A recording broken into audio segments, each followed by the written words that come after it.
The member for Flynn. My question is to the Deputy Prime Minister and Minister for Infrastructure, Transport and Regional Development.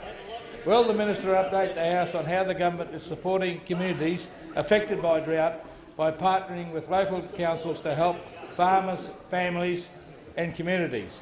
Is the Deputy Prime Minister aware of any different suggestions that would not provide the same level of assistance to our farmers? The Deputy Prime Minister has the call. Thank you, Mr Speaker, and I thank the member for Flynn for his question. And I hear those, and it's a question about drought, and I hear those opposite calling out Wagga Wagga. Yes, you'll be pleased to know that last Thursday in Wagga Wagga there was 27 millimetres of rain. That's going to provide some ability for those farmers to get a crop off. Many of the farmers in New South Wales, Queensland, indeed Victoria, are not going to get a crop off, and we should be mindful of them.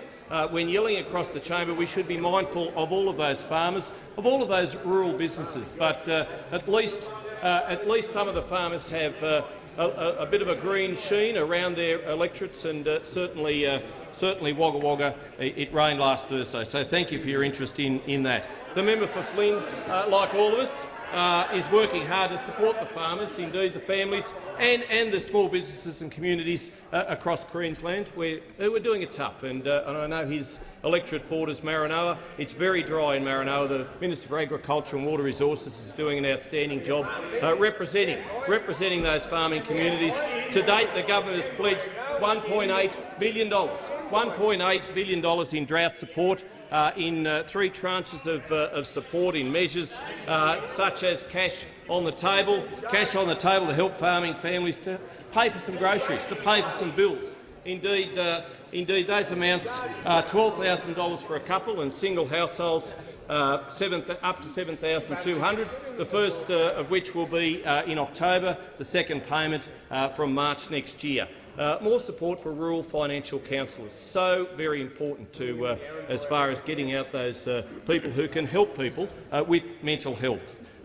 Increasing eligibility for farm household assistance, additional investment in water and fodder storage. An announcement made at HE Silos. Now, there's a great family business, a third-generation family business started by Ivan and Patsy Morrison in Hilson in 1969.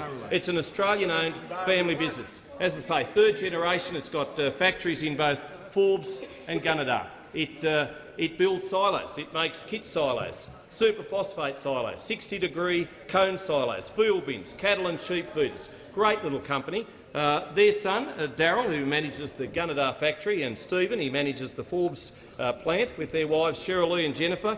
Now they've got the third generation coming along. The kids are taking part in that business. They employ up to 70 staff. Up to 70 staff. They're the sort of businesses that are helping out with the drought.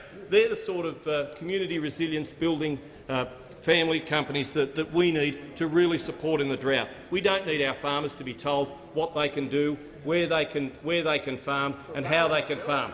That's what the member for Hunter has done in recent times. Farmers don't need to listen to that member for Hunter. I'll tell you that now. The Deputy Prime Minister's time has concluded. The Leader of the Opposition.